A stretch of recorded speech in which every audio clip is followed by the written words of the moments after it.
好烫啊！看怎么那么烫啊！101啊！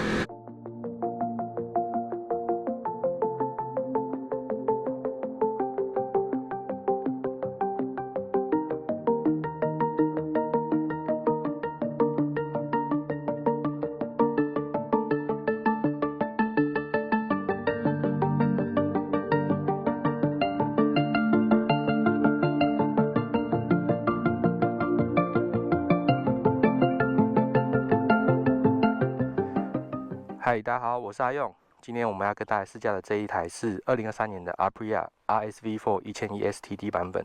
好，那像如之前跟各位所提到，就是说我现在想要找一台就是我喜欢的车子嘛。那在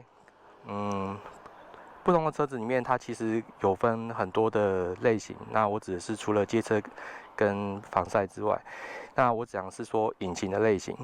那引擎的类型的话，有分4缸、3缸、双缸跟单缸嘛。它在4缸里面又有分直列4缸跟 V 型的4缸。那之前我就有骑过了直列的4缸，但是呢，我一直没有机会去骑看 V 型的4缸。那这一台是终于有机会去试到的第一台 V 型的4缸。然后，而且这一台车也是我第一次骑的欧洲的车子。杜卡迪的 V4 它是采用的是90度的夹角，那这一台呢，它的夹角呢是65度的夹角。曲轴的部分 V4 的话，它有反之曲轴，这一台的话是没有。OK， 那这一台2023年的 Aprilia RSV4 它其实还是跟去年的基本上功能上面啊，那些都是一样的。稍微来提一下这台车子跟上一代 RSV4 的差别。上一代的 RSV4 呢是出到2020年，引擎的吸气数呢是 1077cc。那这一代是为了要通过 Euro 5的法规，然后同时要维持它的原本的马力数据，然后所以它把气缸的吸气数呢提升到了 1099cc。最大马力呢是217匹马力，在13000转的时候产生，它最大扭力是12点多公斤米，然后在10500转的时候产生。OK， 那外观的特色呢，如各位看到的这一台的外观就是用 Aprilia 很经典的这个狮子的这个造型。那这个造型呢，它是沿用于就是 RS660 嘛，所以你如果把它跟 RS660 摆在一起啊，其实你看它车头几乎长得都是一模一样。然后要很仔细看，其实我曾经有很认真的就是把这两台车子 RSV4 跟 RS660 的两台车子照片摆在一起，我才能够仔细的慢慢的找出它们的不同点。当然一个外观上面一个最大的差别就是 RSV4 1100的话，它是排气管是这样子一个在这边侧置的。RS660 的话，它是底置的排气管，跟它是在这地方是不一样，这是外观上面一眼能够辨识的。然后如果比较再细节一点的不同呢，RSV4 1100它的这里的整流翼啊，它的外观上面是比较外扩一点，造型上面是有一点点的不一样。然后车头上面呢，我觉得几乎是如出一辙了。然后尾壳的部分，其实外观上面和椅垫、油箱造型上面几乎都非常的像。那因为这一台呢，它是 STD 的版本，所以它没有配备电子避震器，它的避震器呢都是采用手动的调整的。然后后避震器也是采用手动调整的，不过都是 Such。OK， 然后不过这里有一个我比较觉得不太喜欢的地方是它的排气管。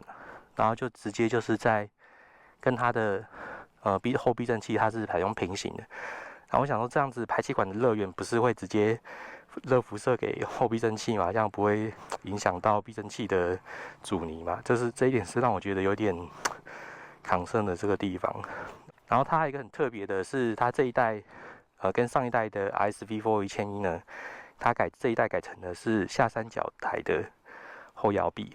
那现在也知道，像 MotoGP 的大部分的车子，甚至 WSBK 他们的后摇臂，基本上都是采用下三角台的设计啦。然后现在试售车比较少用下三角台的设计。那比较知名的可能就是 S1000RR，然后在这一台也是用下三角台的设计这样，然后其他大部分试售车都是上三角台，可是到了WSBK 的时候，他们就会莫名其妙又会变成是下三角台这样。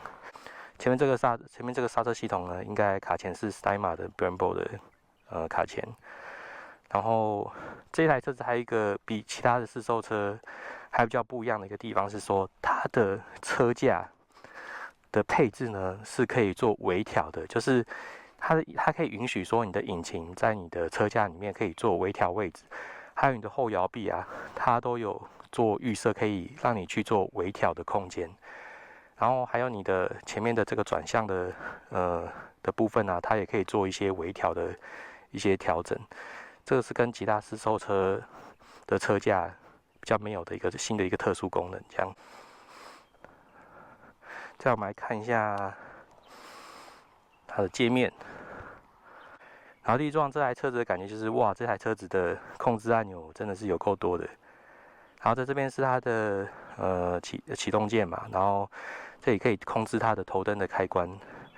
然后就头灯跟日行灯的切换，然后这里就是断电开关、启动开关，然后这里是快速切换你的行车模式，这里可以按 User、Street、Sport， 然后如果这边长按呢，可以进到调整的模式，然后你要调整的话，你就可以用这边的方键这边可以去做调整，那基本上 Street 跟 Sport 的这些什么 AEM 啊、AEB、ATC 这些东西，它的段数啊，基本上 Street 跟 Sport 它都是预设，然后你只能够调整 User 这部分的设定。OK， 然后这里是定速巡航，然后这里是它的方向灯、喇叭，然后再来是比较特别是，它这里有这个扳机键啊，可以快速的去切换它的 TC。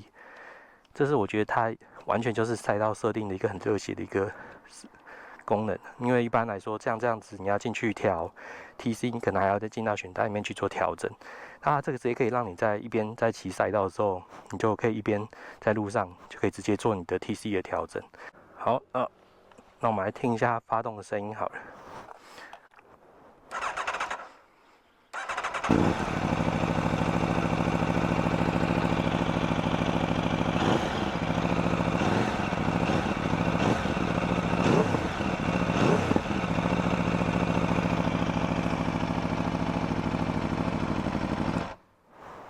好，那我们现在上路试驾一下吧。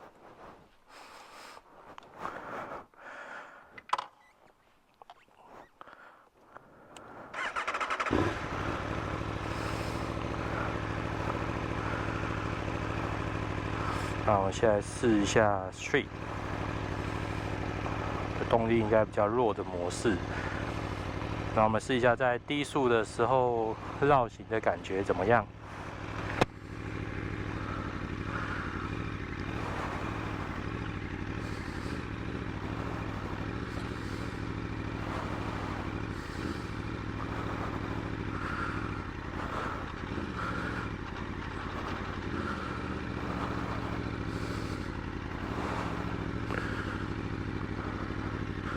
就在启动的时候，它会有一点那个抖动的感觉。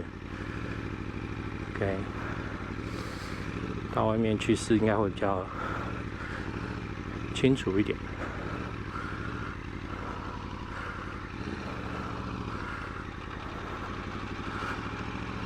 OK，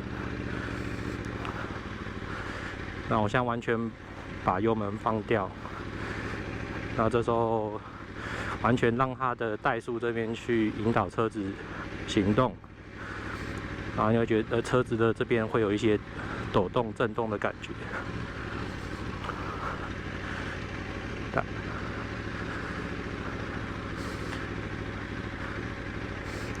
那如果是切换到 Sport， 其实这感觉还是一样的。切换到 Sport 的话，不用因为动力曲线改变，然后让它变得在这样子低速的怠速的这样子引导车子前进的动力呢有变得比较强一点，所以还是车子的那个车身抖动呢，其实还是会有。好，那我们再切回 Street 来试一下。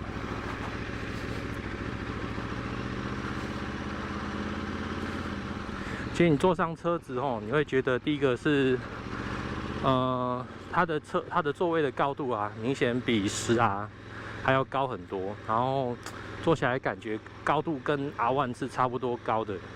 然后可是呢，我觉得它因为坐垫的关系啊，可能是比较宽吧，所以我的大腿会撑比较开，所以我会觉得在脚的部分啊，就是脚底，我的脚底在踩地的地方，这一台车子我只能够两脚前脚掌勉强踩地。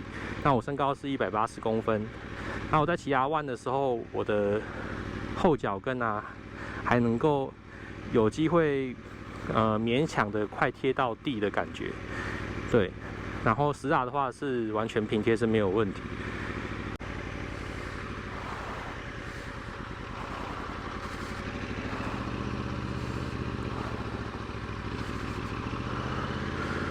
然后这台车子你一坐上去，你就会觉得车子很紧凑，就是你的油箱感觉很短，然后你的大腿的夹持跟你的坐垫啊，你可以跟你的前面的把手的感觉可以拉得很近，就你整个漆成三角的感觉，让你觉得很紧凑。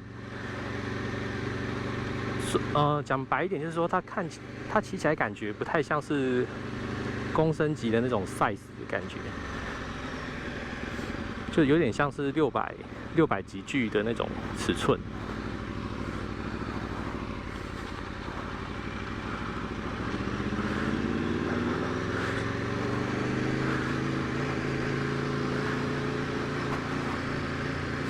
然后它的车重嘛是202公斤，它比我的 CB650R 还要再轻。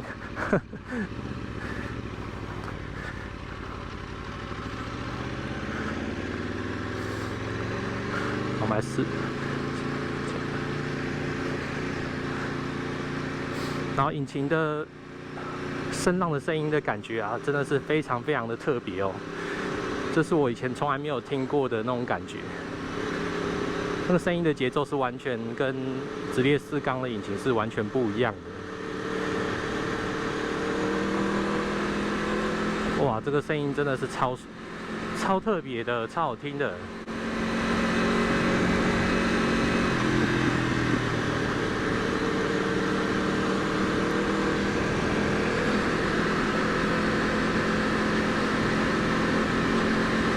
然后来稍微来试一下拉转的速度。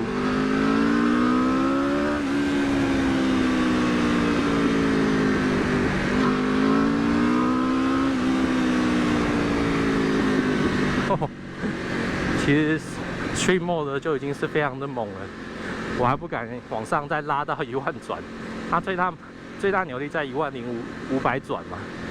所以理论上我要到10000转左右的时候，我才会感觉到它最大的那种猛爆感。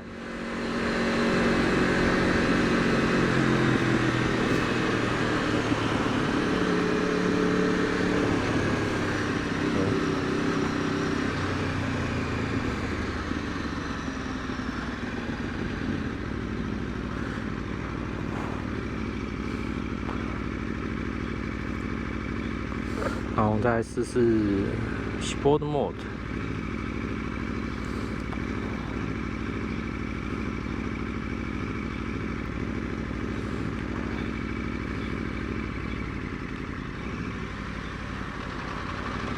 在起步的时候，同样都是会有这种抖抖的感觉，可是转速一过3000转之后就顺。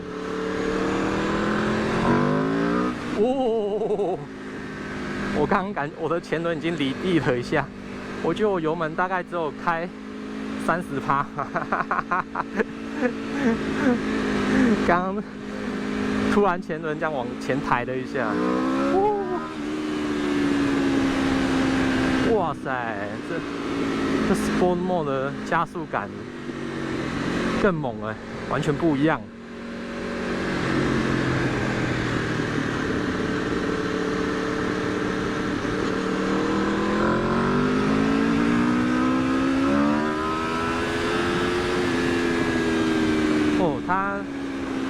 知道是不是 AWC 的段，可是它的 AWC 是2段，它 AWC 是3段嘛，可是2段应该算中段的，它可以允许前轮稍微有一点点的离地，所以我刚刚只要稍微用力一点点油门转下去的时候，前门就有那种离地感，还是有一点点离地感，但是前面的前轮又马上又下去，不会让你一直有那种悬空的感觉。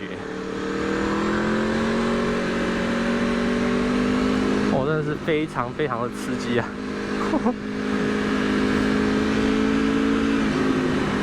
连续弯道，无有。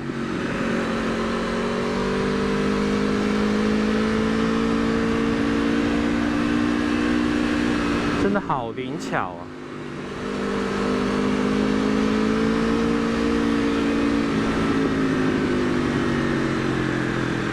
它脚踏还是原厂脚踏，可是我觉得它的脚踏的跟就是贴合度啊，还有跟我目前的脚的位置已经是还蛮不错的。就你在过弯的时候，你的脚跟油箱的贴合啊，跟你的车侧的贴合已经是蛮好的。这台车如果我买的话，我应该不会想要再去改它的脚踏后移。跟10R一样，我觉得10R的人体工学也是做得非常非常的好。这台人体工学我觉得做的也是蛮不错的。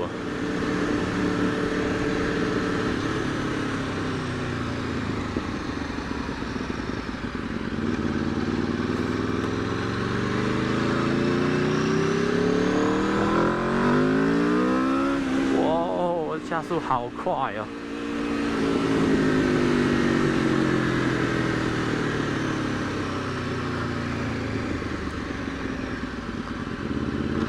我到现在都还没有给你们测到它的快排哦。OK， 那我们来试一下快排好了。因为快排的话，我一直说过，在快排其实在转速比较低的时候的切换啊，然后特别是你1、2档在切换的时候，通常是大部分的车厂的瓶颈哦。所以如果你这个部分在低转速，然后在1、2档的时候的切换能够做得顺的话，通常这台车子的电子快排都不会有太大的问题。看完切2档，哇，顺。好，前面红灯降档，顺。再来一次，3000转左右升档，非常的顺。再升档，你看，通常你1、2档如果顺的话，2、3档之后的快排的切换，大概就没什么问题。我觉得很奇怪，为什么有频频像上一次试的那台 GSS 8S 啊，它的快排，同样都电子快排，为什么我就做的那么钝？我不知道是不是因为引擎的关系，因为像我之前骑 R1 啊，它的快排，然后还有 GX10R 的快排呢，它的都能够做的其实都很顺，就比较不会有这种很钝的那种感觉。它们也都是电子油门，然后可是像 GSS 8S 它其实也是电子油门，只是它差在说可能它是双缸吧。然后可是，在变换快排的时候，它在1、2档的跳动就非常非常的钝到让你觉得很不舒服。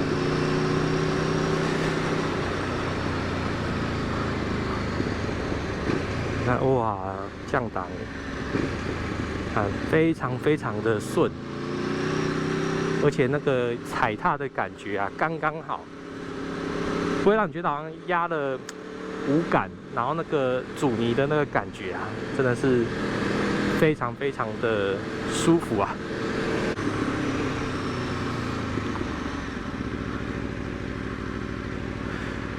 OK， 现在刚刚目前都还在骑的时候，水温是91度，还 OK。可是呢，我现在觉得我的胯下有的那个热热的感觉啊，其实越来越明显了。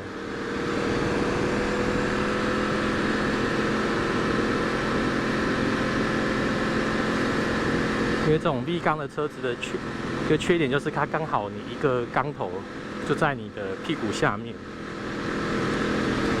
那个热其实要散啊，其实不是那么的容易啊。只有在你骑乘的时候会把那个热给散掉，但是你一停下来的时候，那个热的感觉马上又会很明显的，又会逐渐的跑上来，就像现在这样。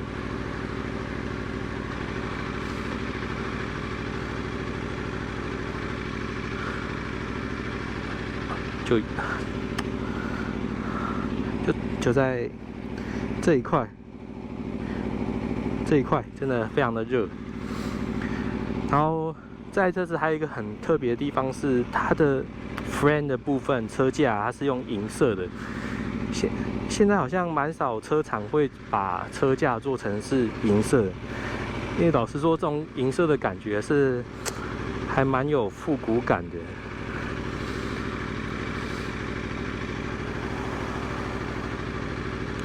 哇，水温已经刚讲91嘛，93，现在已经到98度了。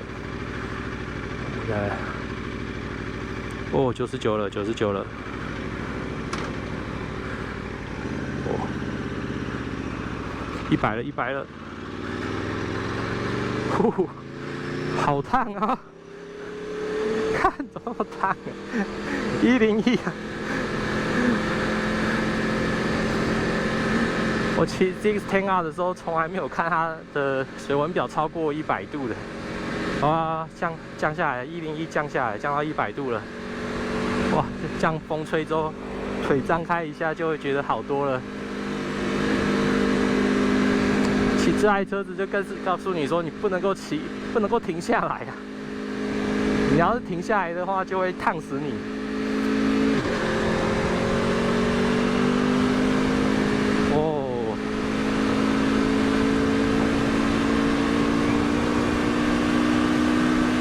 这个动力的输出感好舒服哦。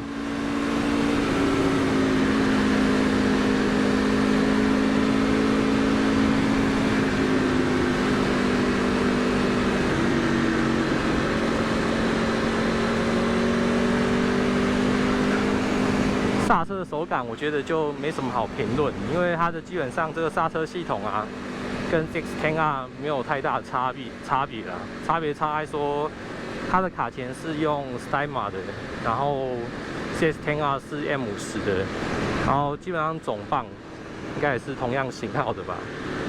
现在很多的这种工程级超跑都用这一支的 Brembo 的总磅，然后所以我觉得这支总磅的手感也是强差人意啊，我自己是不是很喜欢？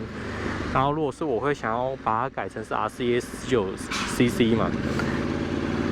OK， 但是只有遇到一个问题呢，现在像这台车子跟 ZX-10R 一样，就是有配备定速巡航，然后再有配备定速巡航的车子呢，你要改这个刹车或者是你的离合器啊，这都是非常麻烦的，因为你那个讯号。因为它的那个定速巡航的控制啊，跟离合器这边它都是有讯号线，所以你要改的时候，这些线路你都要一并的去做修改。然后你要能够改得很完整，其实也不容易；要改得好，其实也是有风险。所以我那时候这10R我最后也是没有改，就是怕改了之后，到时候我的这些讯号控制啊会有什么问题，影响到行车安全就不好了。好，我们现在上快速道路来试一下。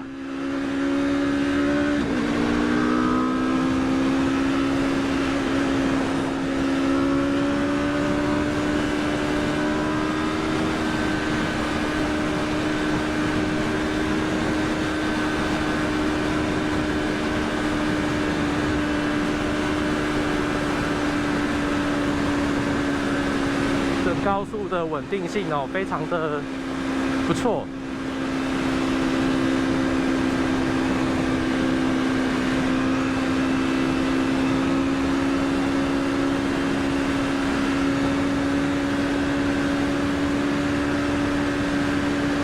在加速的时候，不会觉得说那种好像有那种很不稳定的感觉。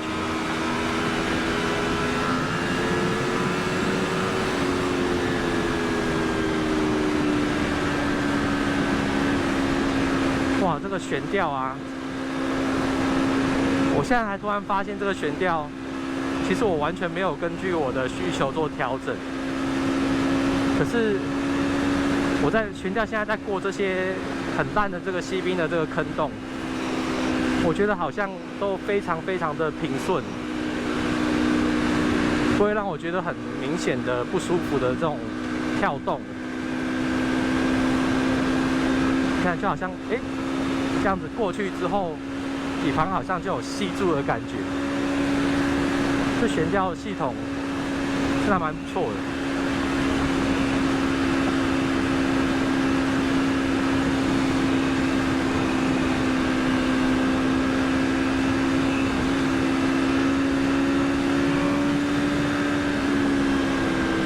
然后我们现在试一下它的定速哈，定速这边往旁边压一下。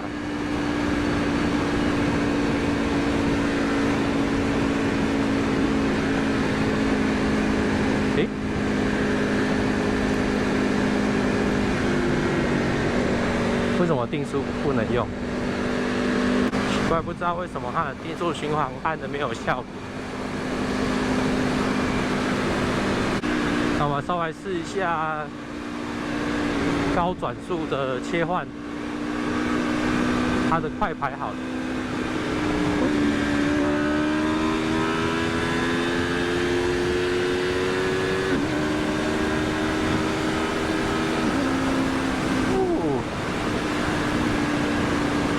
它的高转速的快排切换啊，也是非常的不错哦。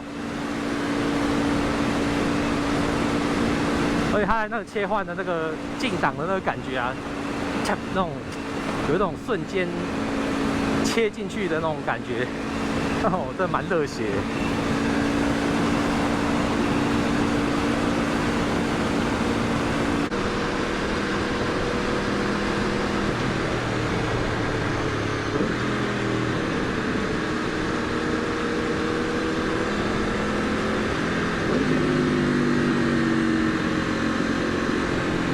哇，这个退档真做得非常非常的好。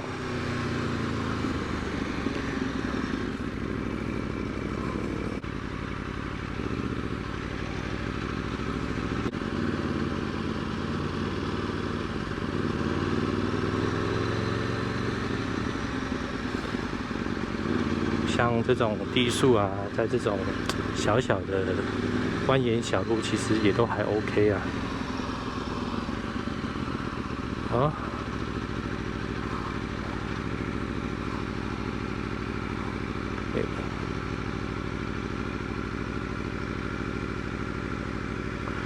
哇，你看，像我现在在做回转的时候，我的这个手啊，会有一点这样子卡住，不过也还好，是刚好是压到没有完全夹紧。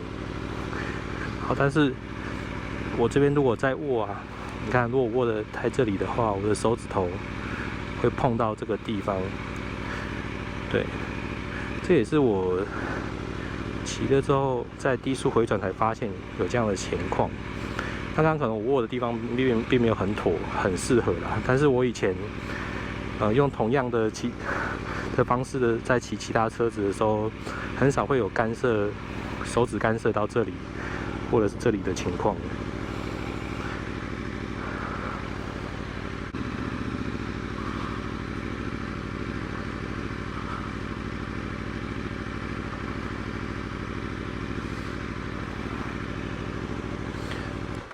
好。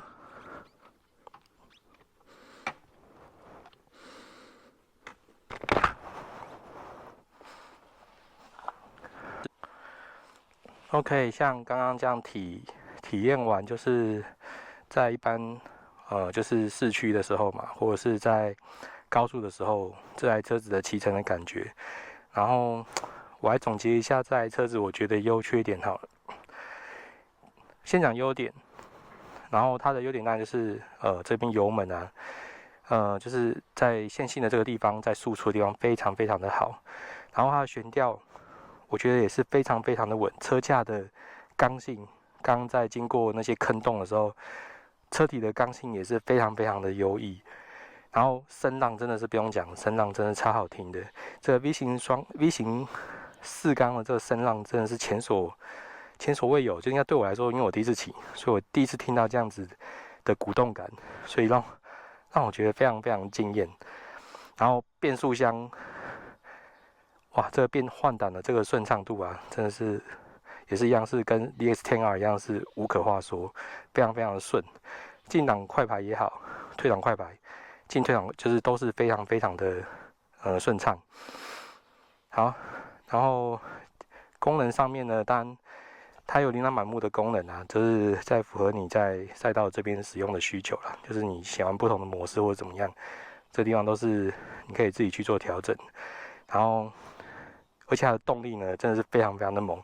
然后应该说，我其实根本很难发挥到，也许它的1/3吗？我刚刚觉得光是油门稍微用力转个大概1/3的时候，我就已经觉得有点快撇尿了。然后我在刚刚在快速道路的时候，才比较敢用力把油门的幅度再吹大一点。然后所以我觉得动力的方面，当然是它的猛爆性是不用讲，真的是非常非常的猛。还有它的还有它人体工学，我真的觉得它人体工学也是很不错。然后我坐上去的时候，这椅垫非常非常的宽大，坐起来很舒服。然后这里的夹持感，我觉得也是非常的棒。然后几何工学，这是前三角的这个部分非常的紧凑，那你整个骑起来就很像一个600cc 的小跑车。然后脚踏的这个地方啊，我觉得位置对我来说也是刚刚好。那如果是我，应该也是觉得跟 DX10R 一样，我觉得也是不需要特别去改它。然后高速的稳定性，应该也是跟它的空力套件有很大的关系。这里看这里这么漂亮的2个超大的定风翼，你这样看有没有？非常非常的宽，这么宽的定风翼。我觉得在高速的行驶上面的稳定性是有相当的程度的有注意的。然后在过弯的这个部分呢，我觉得在3度的连续过弯也是非常非常的顺，就像一个小跑车一样，600cc 的小跑车，然后很轻盈，因为它车重202公斤，比我 CB650啊还要轻啊，然后所以让整个操控起来感觉就非常非常的轻盈。对，非常习惯。然后，那如果要讲这台车子的缺点呢 ？OK， 其实我还一直蛮想讲它的缺点的，因为这台车子的缺点就是，第一个，你因为骑了一段时间会觉得非常明显，就是它的热啊，整个这里都是快热爆了。我刚刚停个红灯啊，然后水温就一下从90度就冲到了100多度啊，然后我的胯下其实真的是有点蛮受不了的。然后这是它这台车子特别是现在夏天这种天气，然后你光是室温就已经可能快接近40度了吧。然后就你的胯下的温度还有100多度，然后你就是抱着一个火炉，今天在夏天烧烤。OK， 那再来呢，就是它这台车子的排气管的配置啊，我是不是很喜欢它在避震器的旁边？因为我觉得这样子可能而且它旁边又有气瓶，我觉得这可能也会影响到它的避震器的阻尼的稳定度。然后还有它的总泵这边，我觉得就是普普的总泵，然后这个地方没有很喜欢，然后这是见仁见智。然后再是我觉得还蛮失败的。就是后面的这个造型，这个东西呢，它看起来是一个好像试图想要做一个座位吧，但实际上怎么可能让后座的人去坐在这个小小的屁股上面呢？然后，所以我觉得这个东西根本，你要么就是直接设计一个漂亮的硬壳，然后你在单座盖中间又做一个好像要人家坐的坐垫，不懂，这是意大利人的浪漫吧？好，反正我觉得是超不实用。然后再来是排气管造型真的是不是很好看哦。然后它在低速启动的时候，就是可能其实在R1的时候就有类似的状况，就是它在低速的时候，你在起步的时候会有那种震动的那个感觉，跟 R1是类似的。然后可是我觉得不知道 Kawasaki 是什么样的科技啊。那在 DX10R 的时候，我在骑就没有这样子的现象。可是，在 R1 跟这一台 RS-V4 1100其实都有同样起步都会这样子抖动的情况。那我觉得 Kawasaki 真的在这个地方用了一个很强的黑科技，不知道是怎么样去抑制这个起步的抖动。我觉得他是做的 Kawasaki 真的做的是蛮好的。那最后就来做个结论啊，究竟这台车子会不会是我理想的车子呢？那当然，各位知道说，其实我原本其实最有兴趣的是 Ducati 的 Panigale V2 嘛。那它的形式也是 V 型双，它是 V 型双缸，这不是 V 型四缸。那不过它基本上配置上面也会蛮接近这台车子，因为它其实这台车子更接近我真正最理想的 Panigale V4。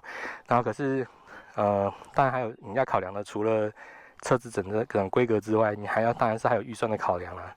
那在预算内的话，这台车子是可以考虑的，因为你想要在预算内买，像在我预算内想要买V4 V 型双缸的 V4 车子呢，就是这一台车子应该是 OK 的。然后可是在这里其实也还有一些我没有那么喜欢的点啊。那当然你在买一台车子的时候，你除了考量到说它的整体的规格配置呢，还有骑乘的感觉。那当然这骑乘的感觉和车体的配置，骑乘感觉跟规格的配置呢，当然是最重要的。你在挑车的第一个选择之外，那还有一个很重要的一个考量点，就是车子事后的妥善率了。那 Aprilia 这边其实我也是会有点担心说它的妥善率的问题啦。那所以我一直没有办法去跨入欧洲车的门槛，就是因为我这个人真的是会很担心车子抛锚的带来的麻烦。因为如果车子发不动，然后我可能要找拖车，然后可能在鸟不生蛋的地方，那对我来说就会觉得非常的麻烦。然后更何况有时候我在周末的时候出门的时间都是蛮有限的，然后如果要处理这些事情的话，到时候我回去我铁定会被我老婆给骂死。然后所以我会希望车子的妥善率也能够纳为其中的一个考量。那除此之外，这台车子几乎已经是有90%是我喜欢的样子，然后就是还差了那1层，就是妥善率，然后还有一些刚刚讲的一些我不喜欢的一些小小的点。可是其实这小小的点也不是什么很大的问题，然后这只是纯粹个人的一个喜好不同而已。好，那这台车子就分享到这边，下一台车子呢会是什么呢？那敬请各位就继续期待吧。那就谢谢大家，那我们下次见，拜拜。